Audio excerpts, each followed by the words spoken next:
I also think finding it through poetry has been a healing process. Yeah. As a Black body, as a queer body, I've been taught not to trust my body or like trust its instincts, its feelings.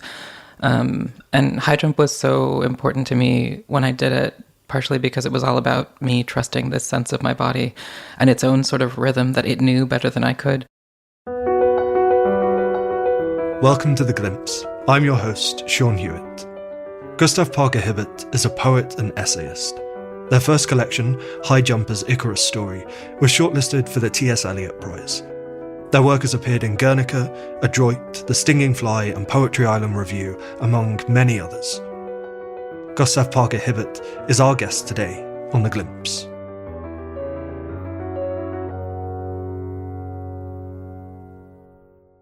In Gustav Parker Hibbett's poems, we are let loose into a world of transformation and flight, though Parker is always aware of the forces of gravity, pressure, and the ties that bind us. With a daring, gymnastic ability to adapt the forms of their poetry, and a glittering intelligence just as at home in the world of Greek mythology as in critical theory, music, and athletics, Parker's is a poetry that lifts up the self, the body, and the world in which we exist for brilliant and powerful examination.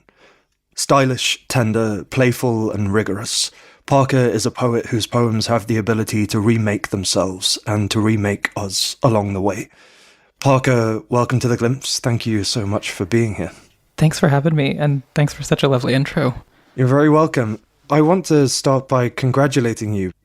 Your debut collection, High Jumper's Icarus Story, which came out this year, was just recently shortlisted for the T.S. Eliot Prize, which is the biggest prize for poetry in the UK and Ireland. So well done. It's such a brilliant book.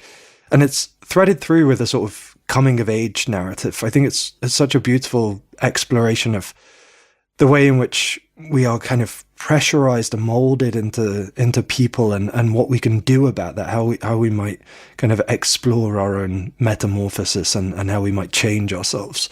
I wanted to start by asking you, one of the things that really struck me when I was reading your book was the way you pull in mythology and athletics and music and critical theory and so many other things to talk about transformation and the way we exist in the world. I wonder what it is about poetry and metamorphosis that seem to go so hand in hand for you.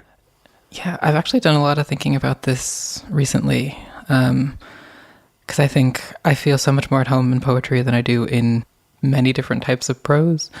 I don't know, and there's something about poetry where I think part of it's the lyric eye. I think the lyric eye is a little bit more, I think, flexible in holding a self in a way that maybe borders like fiction and nonfiction.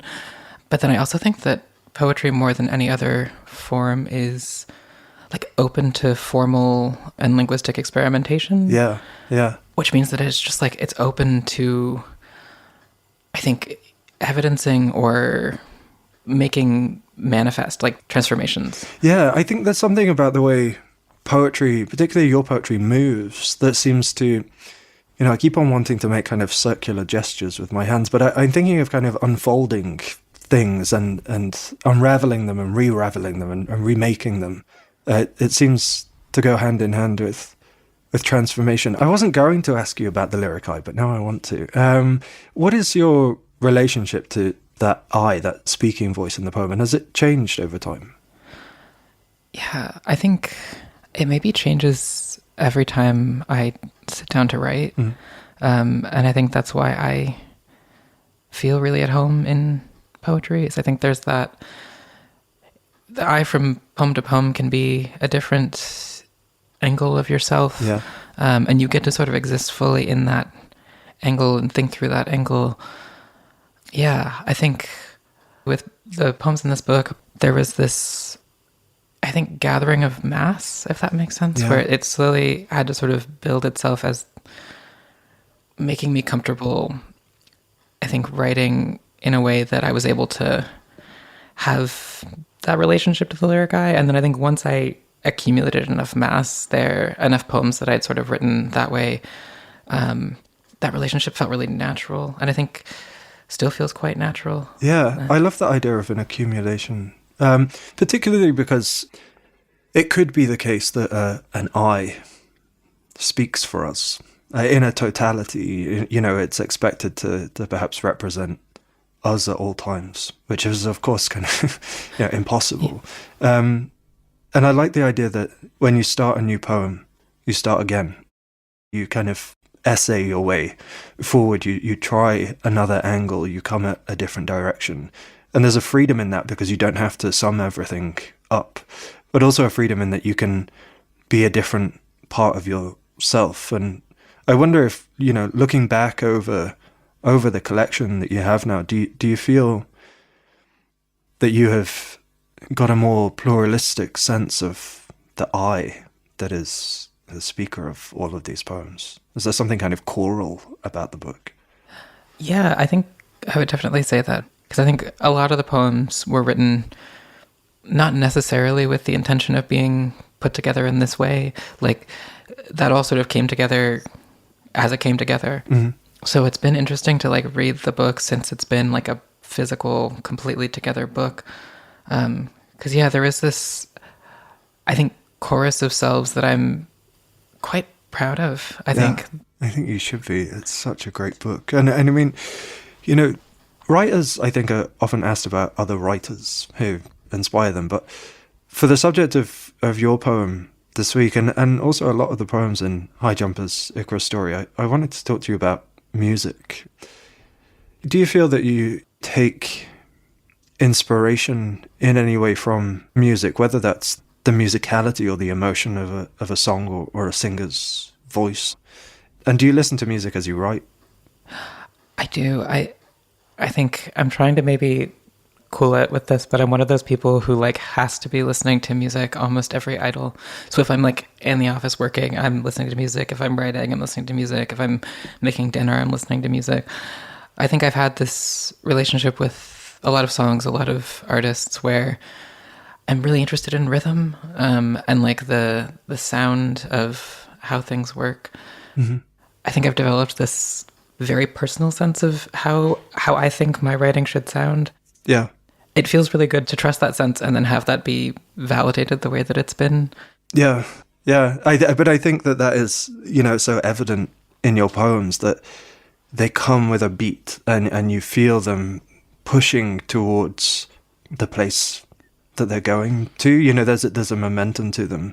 I don't want to stretch the metaphor too much, but I think there's something in the body that is rhythmic. And as the title of your book and a number of the poems in the book refer to high jumping, I can't help but think that you must be someone who was attuned to rhythm. You need rhythm and momentum for both of these jobs.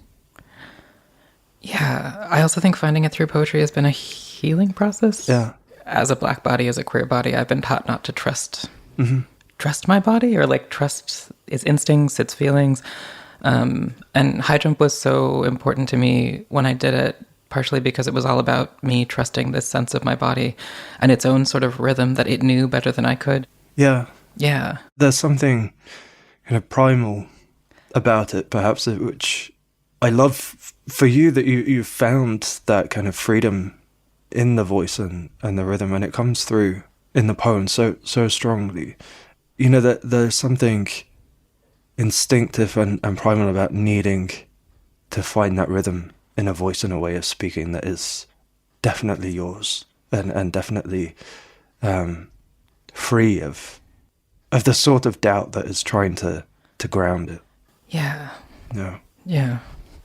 So one of the poems that you're going to read today, your own poem, is about one of my favorite singers. She's having a renaissance again. Yeah. But Joni Mitchell, I feel, half raised me.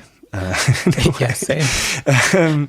And when I was listening to Joni Mitchell as a teenager, I kind of stopped by the time I got to this album. I don't think I was ready for the sort of experimentalism of Don Juan's Reckless Daughter. I preferred the acoustic-y. Hedgerow is kind of as far as I got. But the poem that you're going to read refers to the album artwork for that album, right?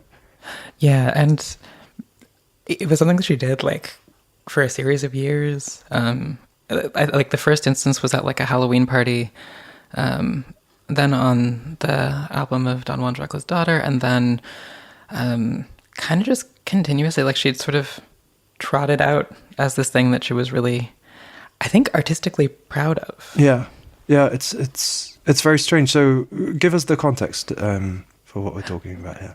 Yeah, so I similarly was obsessed with Joni Mitchell's music.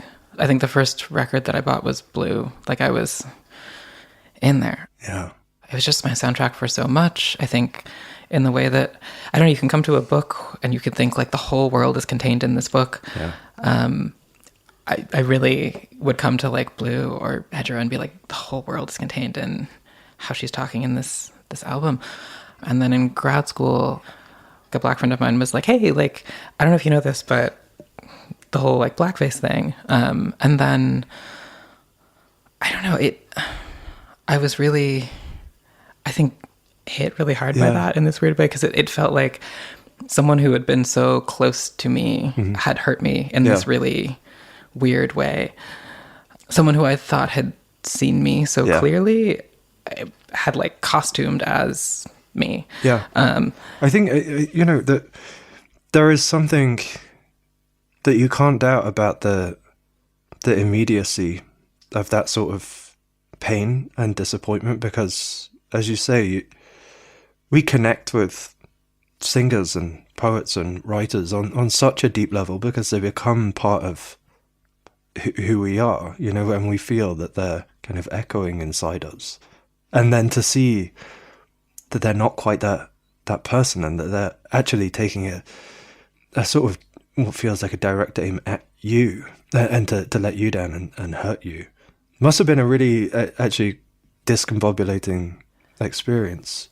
Yeah, I think the weirdest thing for me about it was that people have sort of brought it up to her in interviews. I think as recently as like 2015, people have sort of asked her about it, and she's really stood by it, like refused to apologize, refused to believe that there was anything wrong. Huh.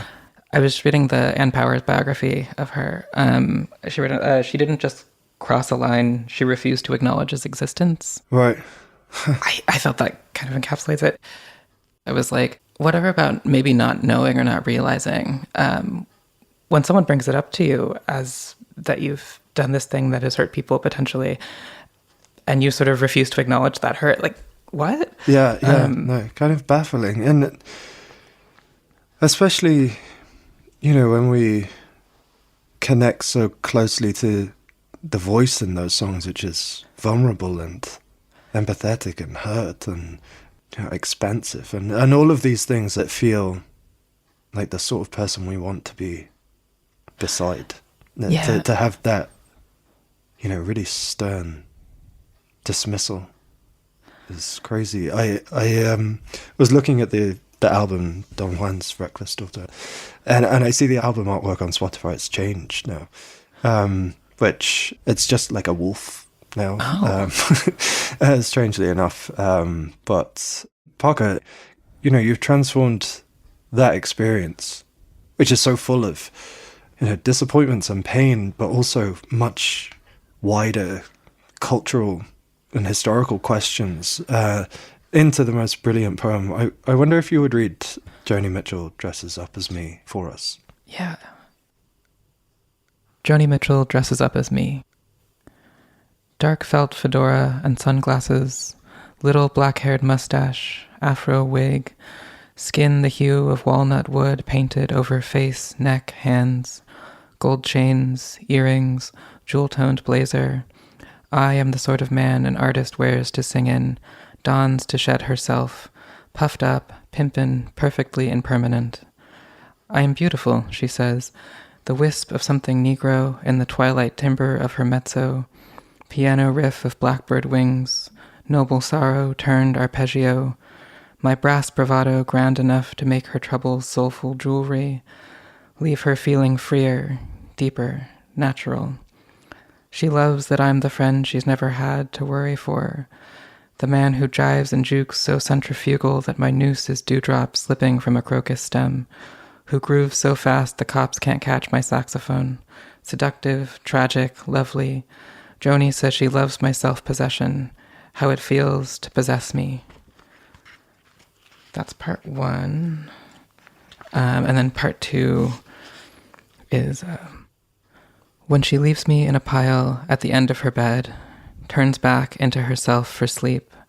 I up and walk the streets, the jagged jazz clubs, alleys of the white imagination, trail smoky grace notes in my wake, dance with other bodies, muses, curios on break from metaphor, Saartjie Baartman, back from endless exhibition, the Zeely Seven, cut, emancipated from daguerreotype, Alfred, Renty, Drana, Facena, Jack, Jem, Delia, Caliban, Othello.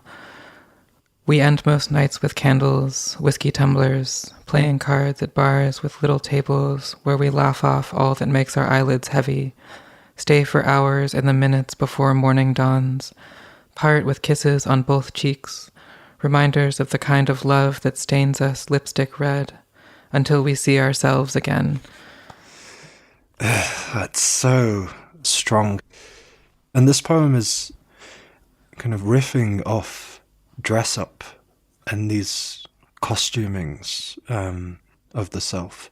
You know, lines like, I'm the sort of man an artist wears to sing in, which is such a brilliant line. And the idea of being free from metaphor and seeing ourselves again, it made me think, you know, that this is a poem about the gaze in some ways and various gazes being seen from without and being seen from within.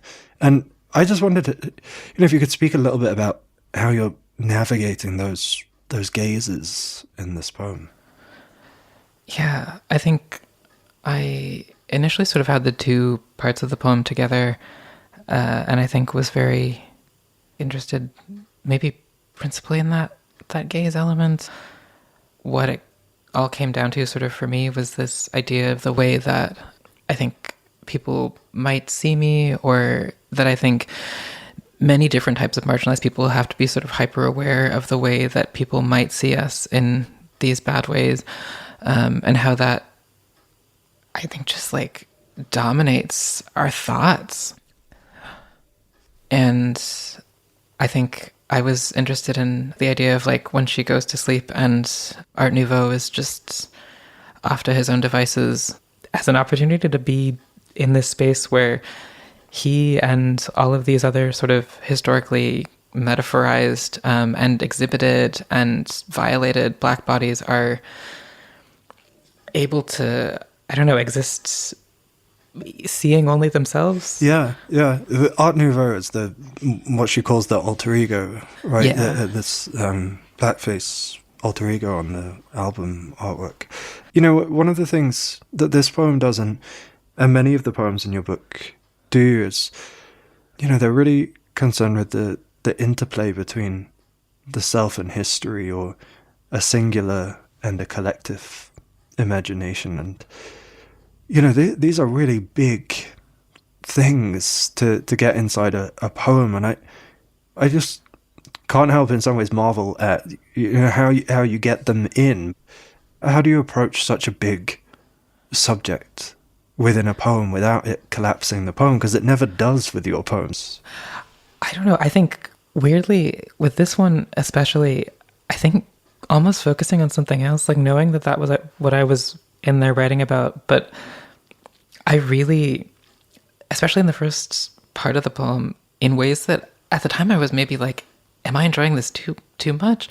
I got really, really into the sound and like trying to set up these line breaks. I think thinking of the poetic line as this like fabric that or the sentence as a fabric I was stretching over the poetic line. Yeah. And like making that as tight and as smooth as possible, and making all those little moments. I think having that to focus on meant that I think I was able to hold the sort of bigger ideas, because there was another engine also sort of driving the way that the poem moved. Yeah, it feels like an engine. It feels like there's so much surprise and energy available in those line breaks. You know, even the one where you split, she loves my self break, possession. And there's something so jugular about that line break that feels that it pulls the poem with an engine is a lovely way of putting it. Parker, we're going to take a quick break now, but when you come back, you're going to tell us a bit about another sort of mythical creature, which has a goat's head, a lion's body, and a snake for a tail. Yeah.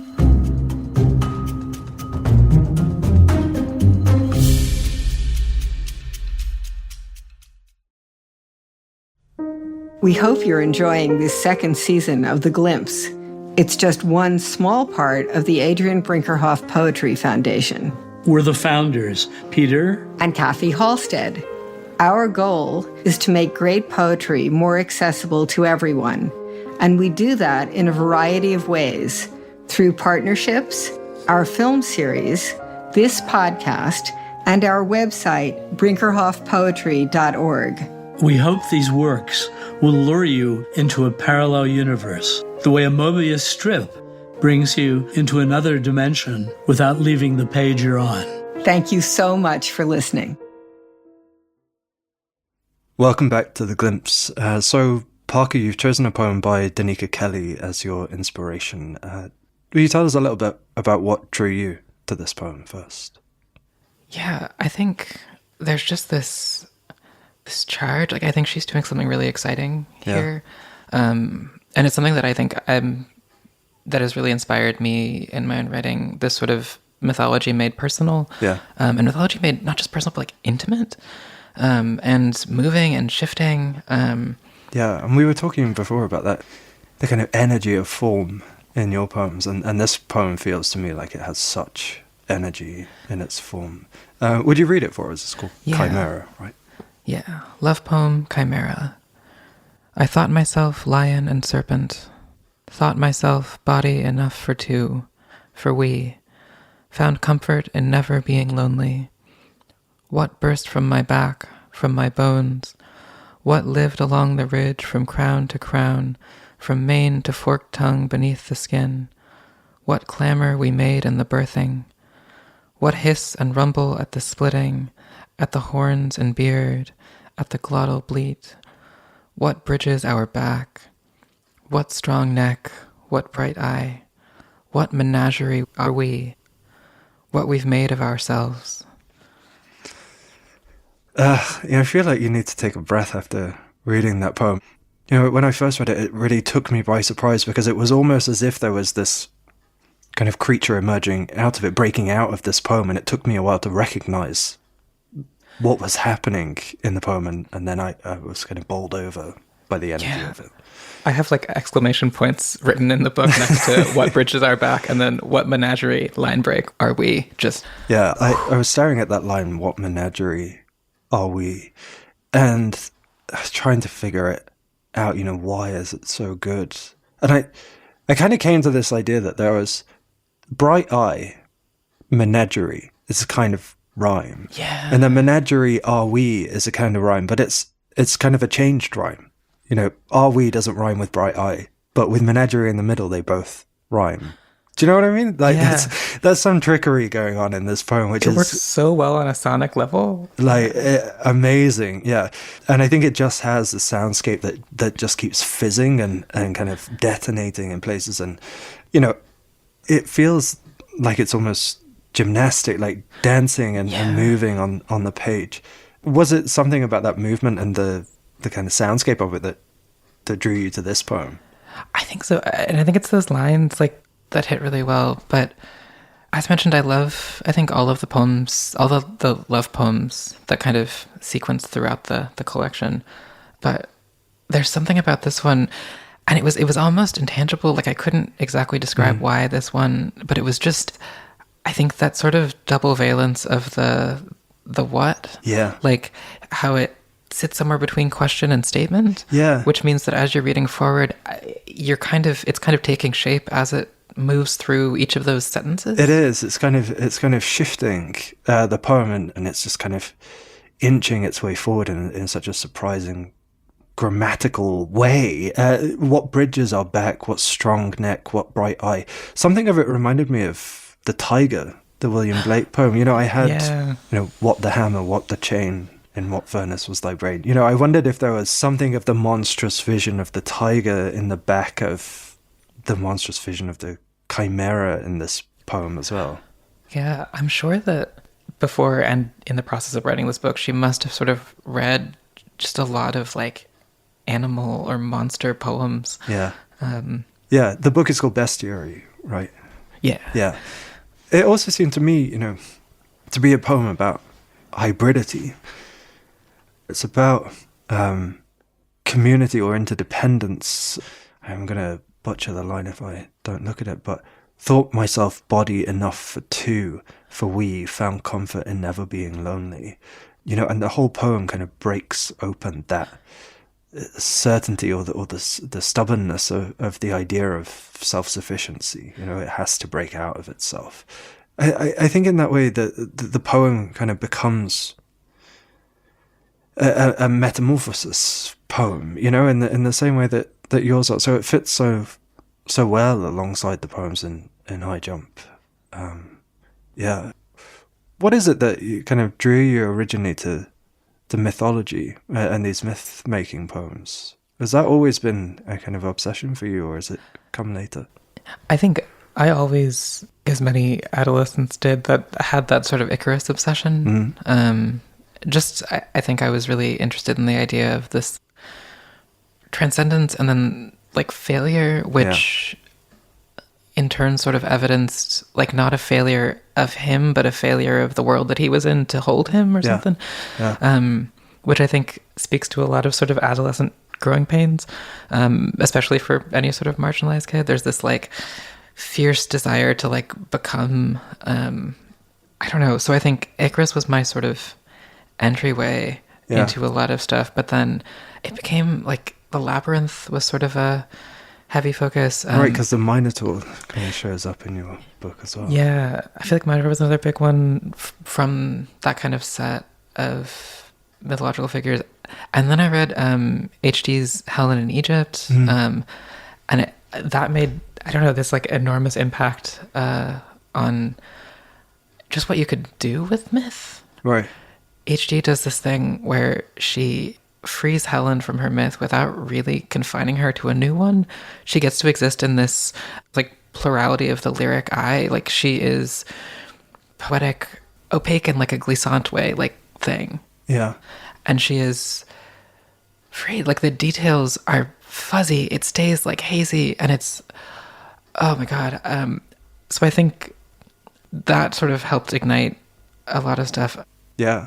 I think there's a way in which the myths are always there as a sort of opportunity to transform our own experience through this kind of fund of stories and ideas that are common language between us, and it seems that, in this poem, Chimera, it's transforming what might have been a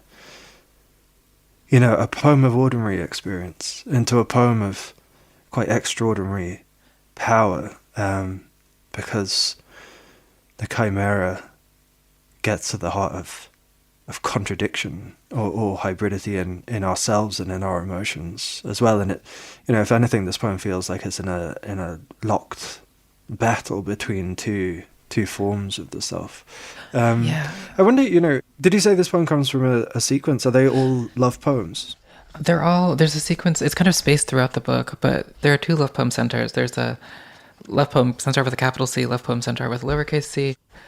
I think this one is in this interesting space of, again, that sort of contradiction where it's like somewhere in between talking about self-love and like, I think you can also read it in some ways about sort of the space that opens up between two people in a relationship. I think it has that double valence.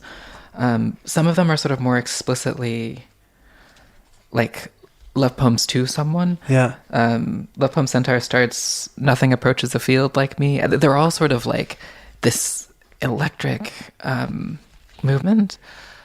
she kind of like, I think, comes at all of these from these different, I guess, like kaleidoscopic, maybe sides of a prism or something. Yeah, I think kaleidoscopic or kind of crystalline, in the way it's bouncing the light around this poem or refracting things. It just seems to be, the more you look at it, the more it means, but also that it can mean contradictory things. It's both a love poem and perhaps a regretful poem about what we've made of ourselves can be read two very different ways, I think, according to how you want to read this poem. That it can be a kind of sign of strength, what we've made, the strength in the making, but also a kind of look what we've done in a regretful way. Yeah. I've been reading this poem over the past week kind of repeatedly, and I've still not quite decided the definitive reading, and I think that's what I love about it. Yeah, I think in preparing for talking about it here, I was like, oh my God, I actually don't know how to talk about it. Like, if I present this reading of it, that's not the only reading. Like, I can't, I don't know. Yeah. Yeah, there's something, but I think that's what the best poems do, right? They kind of confound the other language that you might try to summarize them with. You know, that this poem exists in its own kind of irreducible space, and part of it is that kind of sparking nature of the words. What bridges our back? What strong neck? What bright eye? What menagerie are we? So good, so good. I loved it. So, Parker, it's been a big year for you with the publication of your debut book. What's next?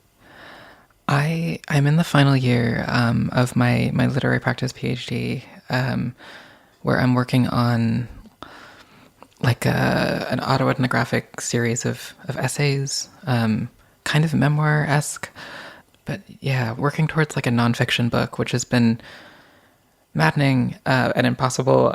And I think I'm starting to feel like I don't ever want to touch prose again after this. But by the end of this, I will ideally have a nonfiction book of essays. That is something really to look forward to. I can't wait to read it. Parker, thank you so much for taking the time to speak to us today and for reading your poems. It's been a real pleasure. Thank you so much for having me. It's been great.